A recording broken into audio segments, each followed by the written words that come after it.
A couple hours later, we approached the facade of a large marble building. There were no visible doors, but I knew this was the entrance to the great library.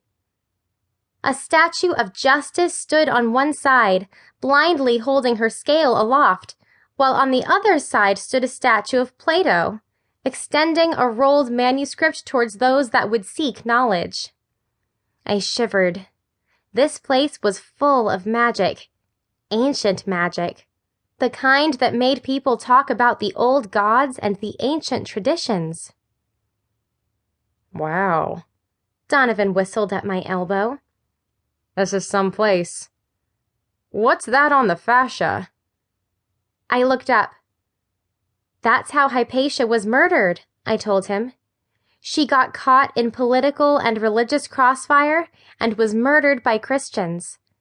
See, you can just make out them dragging her away. I shook my head. What a waste. She could have been one of the greatest minds of all, given enough time. Do you know how difficult it was to acquire that kind of accolade as a woman in 440 AD? I shook my head again. The story goes that they dragged her through the streets until she was dead, and then burned her body. But someone intervened. A witch? Donovan asked. I shrugged. I have no idea, I admitted. All I know is that she was saved and preserved, and here she remains, perhaps forever. The planets still orbit much the same, came a dry and soft voice from the shadows. We both jumped. I took in the crack in the apparently seamless marble and the shrouded figure that stood there, cloaked in a gray robe. I bowed deeply and was pleased to see that Donovan did likewise. The figure lifted up her hands and slid the hood of her cloak back, shaking out her mass of dark hair.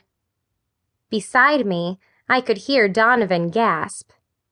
In life, Hypatia had been a lovely woman. In death, that beauty had become clearer and more hard-edged, like the beauty of a blade or one of the marble statues that dotted the facade around her. Will you enter here and seek knowledge? She intoned in a low voice. Are the mysteries of life for such as you? I had to fight off a deep sense of unworthiness as we stepped forward and followed her into the candle-lit depths of the great library. It had changed over the years. Here and there, dotted among the statues and candelabras, were touches of the centuries this library had passed in silence. I almost paused before a particularly exquisite painting by John Waterhouse, but Hypatia kept moving, and I didn't wish to be rude. I could spend centuries here just exploring, Donovan whispered in my ear. Yes, Hypatia agreed, her stone-white face glancing over her shoulder at us. And there would still be more to see. The library expands exponentially, as universes do. Are you saying that the library is like its own universe? Donovan asked, a stare of fascination crossing his normally stoic face. Am I? She echoed. What do you suppose? Can a library, or a man, be a universe? Not to interrupt philosophy, I interjected, but we have something for you to look at.